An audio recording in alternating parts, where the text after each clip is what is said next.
요한복음 21장이에요.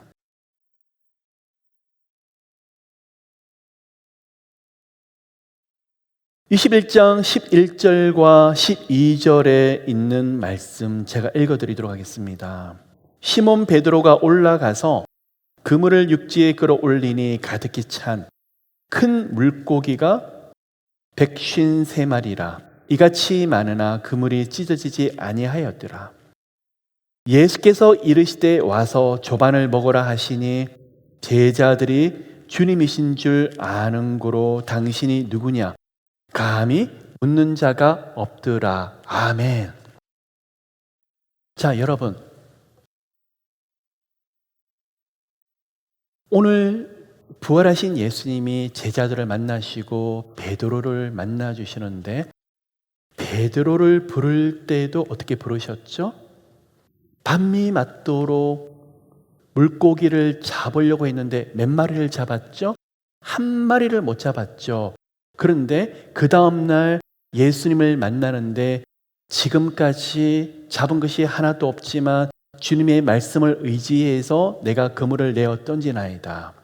두 그물이 찢어질 정도로 물고기를 잡은 것을 기억하실 거예요. 베드로가 예수님을 만났던 장면이었고, 물고기를 건지는 것도 중요하지만 그 일을 통해서 베드로는 큰 충격을 받았어요.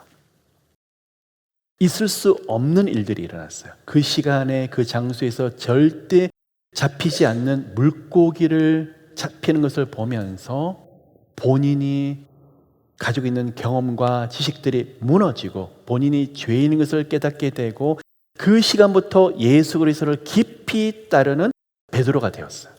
근데 오늘 보았던 요한복음 21장을 들여다보시면 베드로가 예수님의 공생애를 따라다니면서 수많은 이적과 기적과 말씀을 경험하고 체험을 했는데, 예수님의 십자가 앞에서 예수님을 부인했던 베드로, 심히 부끄럽고 자괴감에 들고 자신이 너무 싫었던 베드로.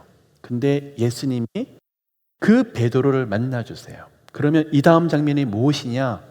시몬의 아들 베드로야, 네가 나를 사랑하느냐 하는 3번 묻는 질문이 이 다음에 나오고 있어요. 그러면 그 전에 그 질문을 하시기 전에 하나님 예수께서 뭘 하셨느냐? 베드로를 처음 불렀듯이 때 그물을 내어 던지라 그러듯이 지금 이 시간에도 베드로에게 그물을 내어 던질 것을 요구하셨는데, 예수님의 모습이 바뀌셨어요. 부활하신 모습이 육신의 모습을 바뀌었는데 제자들이 아무도 예수님의 것을 알아보질 못해요. 그 말씀을 의지해서 그물을 내어 던졌는데 큰 물고기가 153마리를 건질 정도로 그물 속에 가득 차더라는 거예요.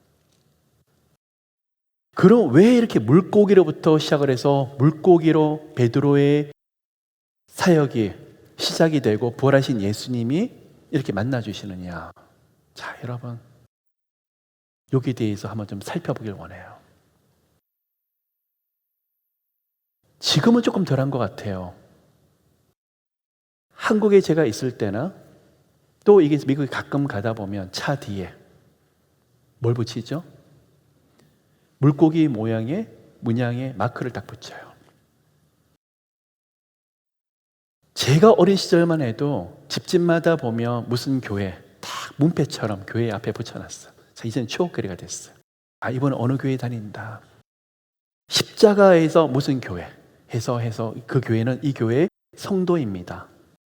그런데 그중에 십자가도 있고 또 보면 밑에다가 물고기 문양이 있었던 것 같아요. 참 어린 시절에는 아니 좀 화려하고 좀 이쁜 좀 로고를 쓰시지 왜 교회를 다니는 분들은 물고기 로고를 쓰실까 참 이해가 되지 않았었어요. 차에도 보면 물고기가 붙어 있더라고요. 근데 어린 시절에 제가 전혀 성경에 대한 지식이 없었을 때 그냥 목사님이 저거는 예수님을 상징해라는 이야기를 하시더라고요. 저는 그런 줄 알았어요. 그 말이 맞아요. 초대교회는 여러분 각자 믿음에 대한 고백을 하는 표식이 있는데 그것이 바로 큰 물고기예요. 그럼 이게 무엇이냐? 헬라어로 익투스라는 단어예요. 익투스.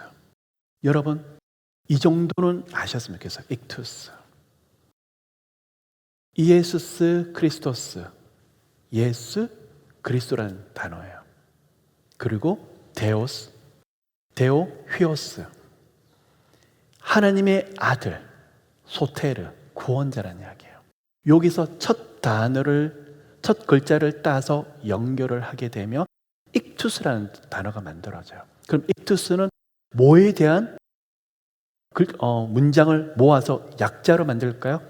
예수 그리스도, 하나님의 아들, 구원자, 구세주라는 단어예요. 초대교회에서 그렇게 많은 핍박과 어려움 속에 있을 때 서로 이들은 초대교회 성도들의 고백이 무엇이냐? 전부 익투스를 고백하고 있어요. 아무리 힘들어 어려워도 익투스, 예수 그리스도, 하나님의 아들, 나의 구세주.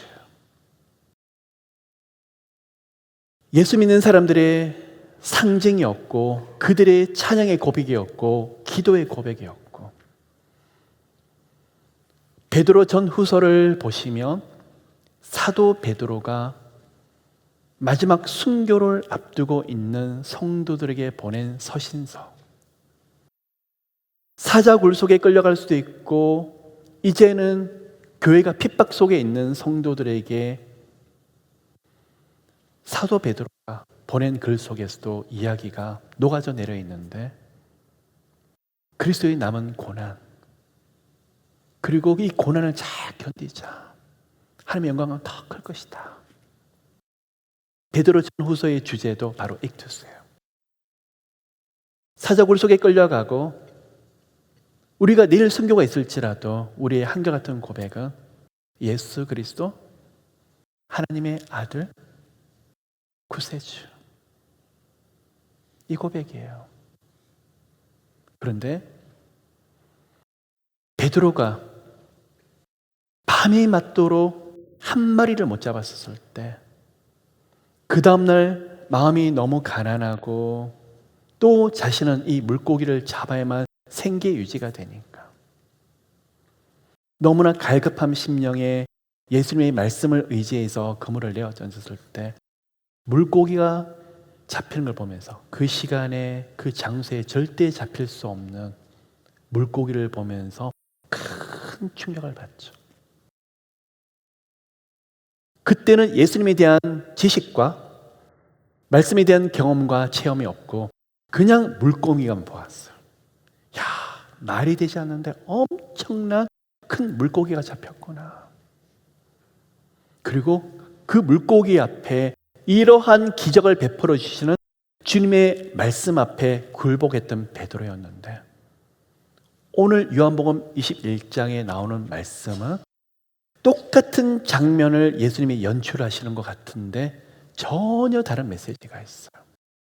물고기를 잡았는데 거기에는 전혀 관심이 없고 누가 보이느냐? 이 큰 물고기를 상징하는 예수 그리스도, 익투스가 보여지기 시작하는 거예요. 바로 이거예요, 여러분. 그런데 재미있는 게 있어요. 153마리의 큰 물고기를 잡았는데, 잡고 나서 제자들에게 예수님이 조반을 먹여요. 횃불을 피고 떡과 물고기를 가져다가 먹이는데, 지금 몇 마리를 잡았죠? 153마리의 큰 물고기가 있어요. 근데 예수님은 큰 걸 들고 오지 않았어요.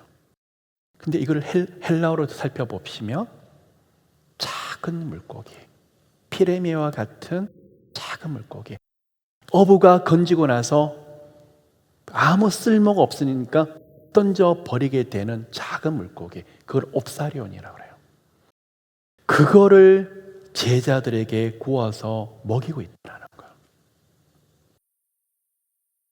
그걸 보면서 베드로가 깨닫는 영적인 원리가 무엇이냐 그러면, 자, 예수님이 제자들의 아침 먹이려고 떡과 생선을 준비해서 먹이는 그것도 있지만 그 안에는 굉장히 깊은 영적인 원리가 있어. 베드로야, 기억하니? 너 아무것도 못 잡았을 때 마음이 절절했던 그 시간 기억해? 그렇게 가난하고 심령이 절박했을 그 모습이 기억해? 바로 이게 너 모습이야. 이게 너 모습이야. 그게 뭐죠? 작은 생선, 피라미드처럼 별 볼 일 없는 생선을 구워주면서 베드로가 그 앞에 무너지기 시작하는 거예요. 이 예수님 앞에 있으면서 굉장히 많은 생각이 교차했을 거예요. 아니, 이게 지금 주님이 뭘 하시지? 나는 예수님을 얼마 전에 부인하고 닭이 울기 전까지 3번을 예수님을 나는 알지 못한다고 부인을 했는데 내 그물에는 153마리의 익투스가 잡혀 있고 예수님은 옵사리온이라는 조그만 생선을 구워다가 나를 먹이시는데 본인이 이게 너무 혼란스러울 거예요. 무슨 말을 어떻게 해야 될지. 그때 주님이 주시는 메시지는 베드로야, 알아. 너는 지금 너 손에 큰 물고기를 잡았지만 너라는 존재는 이렇게 피라미드처럼 별 볼 일 없는 사람이야. 그때 내가 너를 불렀어. 3년 공생애를 옆에 있으면서 주님의 능력과 주님의 말씀을 경험했더니 무엇인가 된 것 같지? 내 은혜 속에서 하나님의 능력 가운데서 그 일들을 행할 뿐 너는 여전히 조그만 물고기에 불과해. 주님이 주시는 메시지가 바로 그거였어. 겸손. 그 시간에 베드로는 완전히 무너지기 시작하는 거예요. 그 전에 경험했던 수많은 이적과 체험들, 말씀의 역사들, 예수님을 따라가면서 나타났던 그걸 내가 예수님 옆에 있었지만 내가 한 것이 아니라 하나님의 독생자 예수께서 행한 것이요 나는 별 볼 일 없는 사람이구나 깊이 깨닫는 거예요. 그 다음 장면이 시몬의 아들 베드로야 네가 나를 사랑하느냐. 자, 우리 예수님은요 무조건 책망하지 않으세요. 풍성한 사랑 속에서 부끄럽게 하시더라고요. 예수님이 나타나셔서 베드로를 잡고 멱살을 잡고 너 왜 그랬어? 따지시는 분이 아니시고 그 베드로를 바라보면서 풍성한 사랑을 주시면서 그렇게 많은 물고기를 잡히는 걸 보고 몸둘 바를 모르게 하시는, 부끄러워서 베드로야 네가 나를 사랑하느냐. 예수님이 십자가 앞에 가기 전까지는 나는 예수님과 함께 죽으러 가겠노라 큰 소리 쳤던 베드로가 아무 말도 못하더라. 여러분 이건 것 같아요. 하나님이 어떤 프로젝트를 맡기거나 어떤 큰 일들을 맡기기 전에 하나님이 저한테 반드시 행하시는 영적인 프로세스 과정이 있는데 납작하게 만드세요. 저를 짓누르세요. 그래서 두 손 들게 만드세요.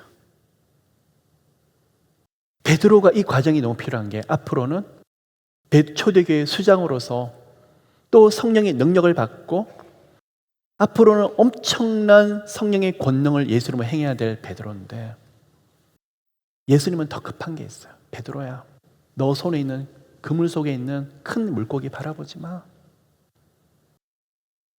너는 아무것도 아니었을 때 불렀고 수많은 이적과 기적을 경험했지만 너는 하나님 없이는, 예수 없이는 이런 존재야. 아무것도 아닌 존재야. 네가 나를 사랑하느냐? 아무 말을 못하고 주님 제가 어떻게 말씀드려야 될지 모르겠어요. 감히 주님을 사랑한다고 말하고 싶은데 그것 또한도 제가 말씀 못 드리겠네요. 그러한 심령에 그러한 마음을 가지게 될 때 차마 내가 하나님 앞에 얼굴을 들질 못할 때 그때부터 성령께서 일을 하기 시작을 하시더라고요. 팔딱팔딱 뛰면서 하나님 제가요 기도를 이만큼 했더니 이만한 능력이 나타나고 성령이 일하신 걸 저는 경험했거든요. 아, 우리 하나님 어떤 일을 하실지 저는 우리 하나님이 자신이 있어요. 근데 우리 하나님이 자신인 게 아니라 제가 붕 떠 있는 거죠. 그때 역사가 일어나지 않더라고요.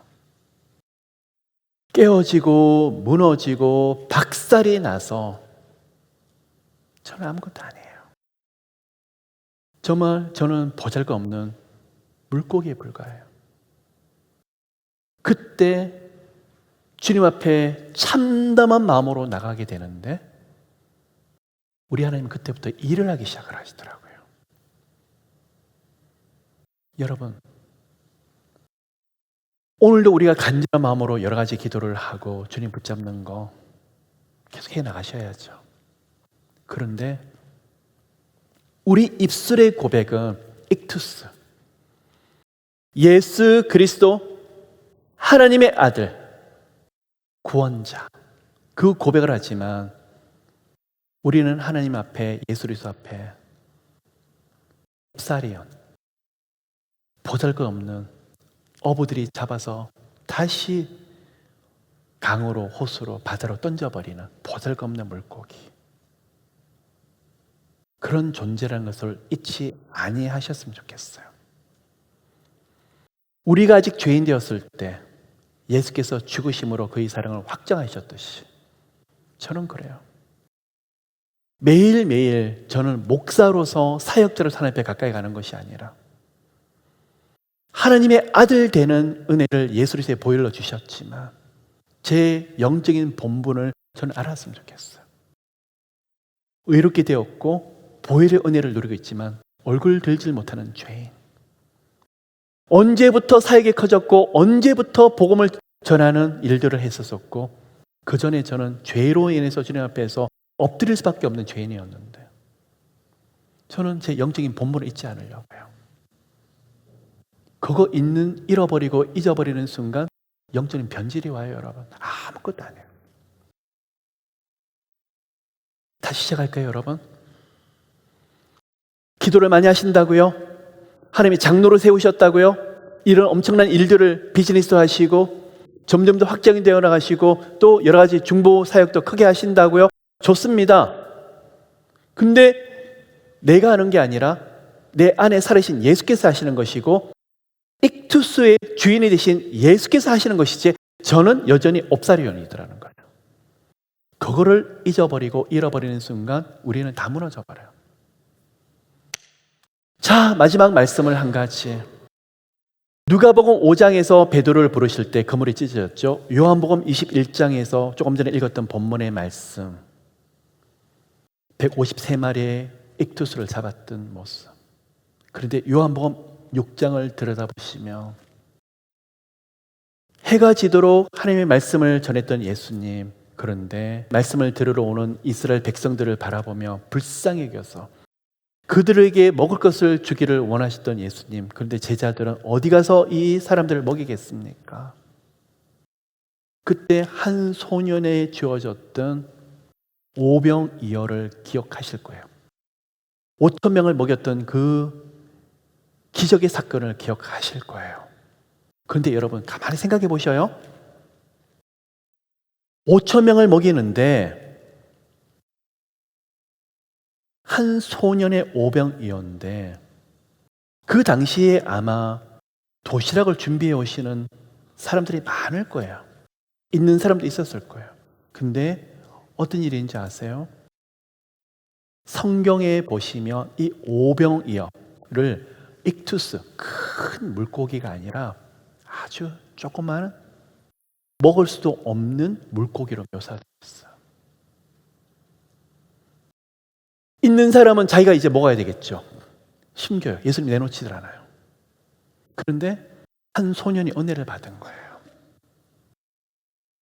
주님 앞에 너무 은혜를 받고 내가 가지고 있는 게 이거밖에 없는데 이거라도 예수님 앞에 올려드리게 되면 무슨 일이 일어날까? 있는 자들, 풍성한 사람들은 아무도 올려드리지 않는데 한 이름 없는 소년이 옵사리온을 올려드려요.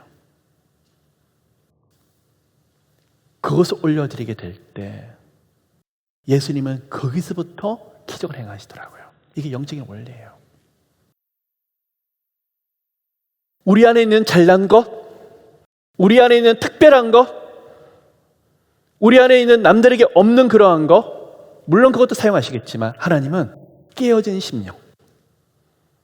나는 아무것도 아니에요. 나는 하나님, 벌레 같은 사람이요. 나는 지렁이 같은 사람이요. 하나님 저를 돕지 않으시면 한 걸음도 못 나가겠는데. 그 마음이 다 부러져서 정말 문자 그대로 두 손을 들며 다른 기도가 나오지 않고 하나님 알고 계시죠? 알고 계시죠 하나님? 부들부들 떨면서 제 기도 듣고 계시죠? 그 시간이 마음이 힘이 가난한 시간, 주님 앞에서 옵사리로 고백하는 그 시간, 그때 성령에서 놀랍게 일을 하시더라고요. 여러분 오늘 그런 은혜들이 가득히 흘러넘치게 되기를 예수의 이름으로 축복해요. 저는 이렇게 회개합니다. 저는 이렇게 주님 앞에 기도 올려드립니다. 그런데 제가 하나님 앞에 나가면 나갈수록 깨닫는 것 중에 한 가지는 하나님은 상한 심령을 좋아하시는데 그러면 계속 고통받고 아파하는 좌절하는 그 심령을 말하느냐? 그 이야기가 아니에요. 내 영적인 밑바닥을 바라보면서 정말 깊은 것을 통해하고 토해내는 그 심령을 상한 심령이라고 표현하더라고요. 하나님, 제가 죄인 되었을 때 너무너무 아무것도 아닌 그 사람이었는데 저를 건져내셨죠. 그 마음들 참 기뻐하시더라고요. 하나님, 저는 하나님 앞에 얼굴을 들지 못하겠는데 어떻게 저한테 말씀을 전하게 하세요? 예수님의 은혜가 너무나 커서 그 은총이 너무나 커서 제가 감히 복음을 전해야 되겠지만 저는 감당치 못하겠습니다. 떨며 나아갈 때, 아무것도 아니고 나아갈 때 그때 일을 하시더라고요. 저는 이런 사역자예요. 이런 일을 하고 있어요. 이런 부흥의 역사가 경험하고 있어요. 예수님이 익투스 큰 물고기지 저는 아니더라는 거예요. 저희들은 아무것도 아니더라는 거예요. 이 시간 여러분 예수님 축복합니다. 어떤 질병으로 투병하는 분이 목사님 저는 걱정하지 않으셔도 될 것 같아요. 큰 병원 갔고 어느 유명한 닥터를 만났고 어느 신약을 제가 연결이 됐는데 감사하죠. 근데 심히 걱정이 돼요. 목사님 제가 몸이 아픈데 기도해 주셔요. 병원 어디로 연결해야 될지 기도하면서 의사도 누구를 해야 될지 어떻게 될지 제 손을 제 발걸음 하나님께 다 맡겨드려요. 하나님이 살려주셔야 돼요. 하나님과 가장 깊은 곳에 계시네요. 제가요 너무 좋은 아이템을 얘기해서 한 1년은 풍성하게 살 것 같아요. 걱정 안 해요. 심히 걱정이 돼요. 목사님 부들부들 떨면서 나아가는데 앞이 안 보여요. 그냥 살려달라고 울부시 있는데 하나님 돕겠죠? 저 계속 하나님 은혜를 구하고 있는데 제 나름대로 인간적인 지혜를 가지고 하나님께 받아서 움직이고 있는데 어떻게 해야 될지 모르겠어요. 하나님이 도와주셔야 돼요. 가장 주님과 깊은 교제를 나누고 있는 분이에요. 평안을 주실 거예요. 우리 하나님의 영광이 크게 하실 겁니다. 오늘 이 시간 힘드셨다고요? 아프셨다고요? 되는 것도 안 되게 하신다고요? 고통을 주신다고요? 깨닫게 하시려고, 상한 심령을 깨닫게 하시려고. 옵사리온, 물고기 중에서 가장 피레미 같고 어부들도 던져버리는 물고기가 바로 저와 여러분이라는 사실을 깨닫게 될 때, 그래서 하나님의 은혜 없이 한 걸음도 움직일 수 없다는 것을 깊이 고백하는 그 상한 심령이 있을 때 그때부터 일을 하실 거예요. 제가 오늘 말씀 시작과 더불어서 어떤 프로젝트를 할 때 하나님이 다 묶어주세요. 처음부터 쉽게 안 여세요. 아들아, 네가 하는 것이 아니라 내가 한다. 너는 아무것도 못해. 내가 열 때 너는 나갈 수 있어. 아멘. 아멘. 오늘 이 시간 다시 한번 영적인 큰 조율이 있으시기를 예수 그리스도 이름으로 축복합니다. 저는 하나님 만난 지 30년이 됐어요. 저는요 사역한 지가 40년이 됐어요. 참 수고 많으셨습니다. 그리고 저는요 전도 왕이에요. 저는 말씀을 이렇게 외워요. 다 내려놓읍시다. 다 내려놓고 아무것도 아니라고 주님 앞에 정말 벌거벗은 마음으로 주님 앞에 가까이 나가셔서 그때 우리가 살 수 있는 길이 영육간에 열리실 거예요. 아멘.